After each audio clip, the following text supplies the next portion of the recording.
ఏపీలో రాక్షస పాలన రాజ్యం వెళుతోందన్నారు నందమూరి లక్ష్మీ పార్వతి. రెడ్ బుక్ రాజ్యాంగం డైరెక్షన్లో హింస చెలరేగుతోందన్నారు.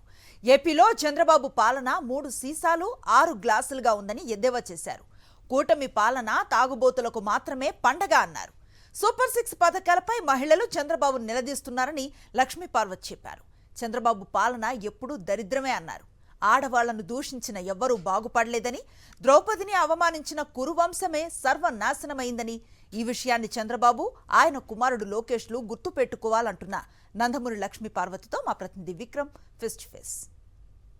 పరిపాలన ఏ విధంగా ఉంది, అదేవిధంగా సోషల్ మీడియాలో పోస్టింగ్లపై మనతో మాట్లాడడానికి లక్ష్మీ పార్వతి గారు మనతో ఉన్నారు. వారిని అడిగి తెలుసుకునే ప్రయత్నం చేద్దాం. మేడం, ఆంధ్రప్రదేశ్లో పరిపాలన తీరును ఏ విధంగా చూడొచ్చు అంటారు? చెప్పాలంటే 3 సీసాలు 6 గ్లాసులుగా ఉంది. ఎక్కడ చూసినా మద్యం విపరీతంగా దొరుకుతూ ఉంది.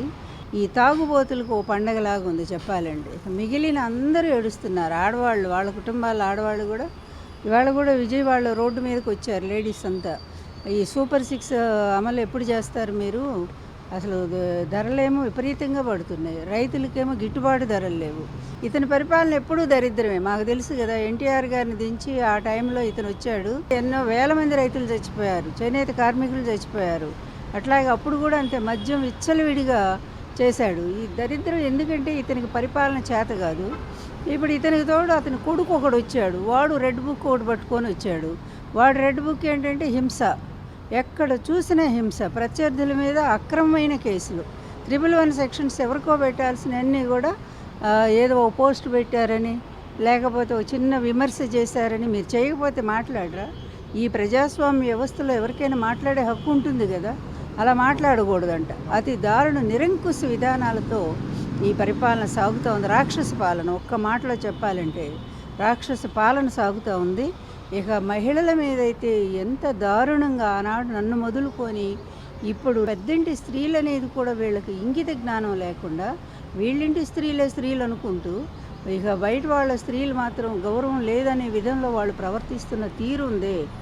అసలు మాటలతో చెప్పలేము. ఎప్పుడూ కూడా మహిళల్ని కించపరిచిన ఏ రాచరికం కూడా వ్యవస్థలో నిలబడల. చరిత్రలో మట్టి గరిసిపోయినవన్నీ మనం చూసాము.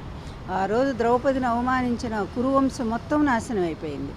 అట్లా వీళ్ళు ఒళ్ళు పైన తెలియకుండా అధికారాన్ని అడ్డం పెట్టుకొని మహిళలను మా ఇష్టం వచ్చినట్టు మాట్లాడిస్తామని ఐటీడీపీ పెట్టుకొని 550 ఎన్నో వాళ్ళవన్నీ కూడా పనిచేయిస్తా నిరంతరం ఏంటంటే మహిళల క్యారెక్టర్ అసాసినేషను. మొన్న ఆ అమ్మాయి మంత్రిగా చేసిన అమ్మాయి కూడా ఉంది కదా, విడుదల రజని. ఆ అమ్మాయిని అట్లాగే, అమ్మాయి ఏంటి, ఎవ్వరు కొంచెం మీ ప్రభుత్వానికి వ్యతిరేకంగా మాట్లాడితే వెంటనే వాళ్ళ క్యారెక్టర్ అసాసినేషన్. తర్వాత పాపం చనిపోయిన గీతాంజలి ఏం తప్పు చేసిందండి పాపం? మా అన్న నాకు ఇల్లు ఇచ్చాడని ఎంత సంతోషంగా చెప్పుకున్న పిల్లను ఊపిరి తీశారే. అది కాక రాష్ట్రంలో దాదాపు 300 మంది పైగా అమ్మాయిల మీద అత్యాచారాలు, అఘాయిత్యాలు, వాళ్ళెవరి మీద కేసులు లేవు. అదేవిధంగా ఇక హత్యలైతే వినుకొండలో చనిపోయాడే ఆ అబ్బాయి మొదలుకొని నిన్న లింగమయ్య వరకు చూస్తే దాదాపుగా 400 మంది దాకా హత్యలు, ఆత్మహత్యలు ప్రేరేపించడం. ఇక రైతు భరోసాలు లేవు, పాడు లేవు, రైతులంతా కూడా రోడ్ల మీదకి వచ్చేసారు. ఇక అసలు పరిపాలన ఎక్కడుంది? ఆంధ్రప్రదేశ్లో పరిపాలన లేదు, ఒక్క రెడ్ బుక్. వీళ్ళు అనుకుంటున్నారు ఆనాడు హిట్లర్ లాగా మేము కూడా అందరిని భయపెట్టేసి వాళ్ళ ఆడవాళ్ళని అవమానపరిచి వాళ్ళని రోడ్డు మీదకి రాకుండా చేసి మేము అని చేస్తారు. ఇంత అధమాధములు ఇలాంటి ఆలోచన ఎవరు చేస్తారంటే, మంచి రాజకీయవేత్త ఎప్పుడూ కూడా ఇలా ఆలోచించడు.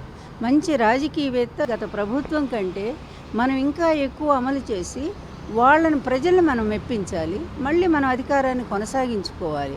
బలమైనటువంటి నేత ఇలా ఆలోచిస్తాడు. కానీ వీళ్ళకి ఆ బలం లేదుగా. ఇద్దరు తండ్రి కొడుకులు ఇద్దరు కూడా ఎప్పుడు ఏడుపు కొట్టు మొహాలే కదా, వెన్నుపోటుదారులే కదా. ఈ మొత్తం సమాజాన్నే వెన్నుపోటుదారులు వీళ్ళు. వ్యవస్థలో ఇలాంటి వ్యక్తులు ఉండకూడదనేటువంటి అనేక రాతలు వీళ్ళ మీద వచ్చాయి. వీళ్ళ అవినీతి మీద బోలెడు పుస్తకాలు వచ్చినాయి. అయినా మళ్ళీ అడ్డదారిని ఎవడో ఒకడు కాళ్ళు పట్టుకుంటాడు, మళ్ళీ వచ్చేస్తారు, లేకపోతే మోసం చేస్తారు, ఈవీఎంలు మోసం చేస్తారు. అందువల్ల దీంతో చరమగీతం నేను అనుకోవటం పాపాలు పండిపోయే రోజు వచ్చాయి.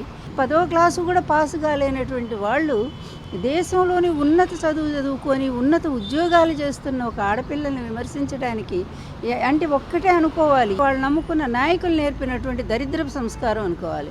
వాళ్ళ తల్లిదండ్రులు ఇట్లాంటి వాళ్ళని తన్ని బయటికి పంపించాలి. అరే నేను అమ్మనే కదా, మీ ఇంట్లో అక్కలు ఉన్నారు, చెల్లెళ్ళు ఉన్నారు మీకు. అలాంటిది మీరు తోటి ఆడవాళ్ళని ఎలా మాట్లాడతారని నిజమైన తల్లి అయితే వాళ్ళని కాళ్ళు విరక్కొట్టి ఇంట్లోనే కూర్చోబెట్టాలా, లేకపోతే బయటికన్నా తరిమేసేయాలా. పూర్తిగా వాళ్ళ కనుసన్నల్లో నడుస్తున్న పోలీస్ వ్యవస్థ సిగ్గుపడాలి. ఒక్కసారి మీ బాధ్యతలు ఏంటో, మీరు ఆ కాకి డ్రెస్ ఎందుకు వేసుకున్నారో, మీ డ్యూటీ ఏంటో అది మర్చిపోయి ఒక చెంచాగాళ్ళలాగా వాళ్ళ చేతుల్లో పావుల్లాగా మారిపోయి, జగన్ గారి టైంలో పోలీస్ రంగానికి ఎన్ని అవార్డులు వచ్చాయండి? కేంద్ర ప్రభుత్వమేగా ఇచ్చింది. ఎన్ని అవార్డులు వచ్చాయి? ఈరోజు ఏ ఒక్క అవార్డు, అసలు అది ఒక్కటే కాదు, రాష్ట్రంలో ప్రతి దానికి ఆర్బీకేలకు అవార్డు, తర్వాత అమ్మఒడికి అవార్డు, స్కూల్స్ నాడు నేడుకి అవార్డు, ఏది తీసుకున్న 16 మెడికల్ కాలేజీలు దానికి అవార్డులు, కరోనాలో ప్రభుత్వం తీసుకున్న చర్యలకు అవార్డ్స్, ఎప్పుడు చూసిన అవార్డ్సే వచ్చినాయి కదా అన్ని శాఖలకి. ఈరోజు దరిద్రుల ఆఖరికి జిఎస్టీ కూడా కట్టలేనటువంటి అధమ స్థితిలో పడిపోయి ఉన్నారే మీరు. జిఎస్టీలో ఆ రోజు నంబర్ 1, కరోనా 2 ఏళ్లలో కూడా ఆయన ఎన్ని ఇబ్బందులు పడి కూడా ప్రజలకు ఇచ్చిన హామీలు 97% అమలు చేసిన ఏకైక ముఖ్యమంత్రి జగన్మోహన్ రెడ్డి. అలాంటి వాడి పరిపాలన చూసి మనం ఎట్లా చేయాలి? 45 ఏళ్ళు తగలబెట్టిన ఇండస్ట్రీ. అందువల్ల అలా పరిపాలన చేత కాదు వీళ్ళకి. వాళ్ళకి నీతులు చెప్పడం కూడా అనవసరమే, అసలు వేస్ట్ కూడా. ఇక నీతులు చెప్పకూడదు. ఇలాంటి వాళ్ళని ఎప్పుడు తరిమి కొడతారో ప్రజలు అనేది ఎదురు చూడాలా. వీడియో జర్నలిస్ట్ శ్రీ శ్రీనివాస్ గౌడ్తో విక్రమ్, సాక్షి టీవీ, హైదరాబాద్.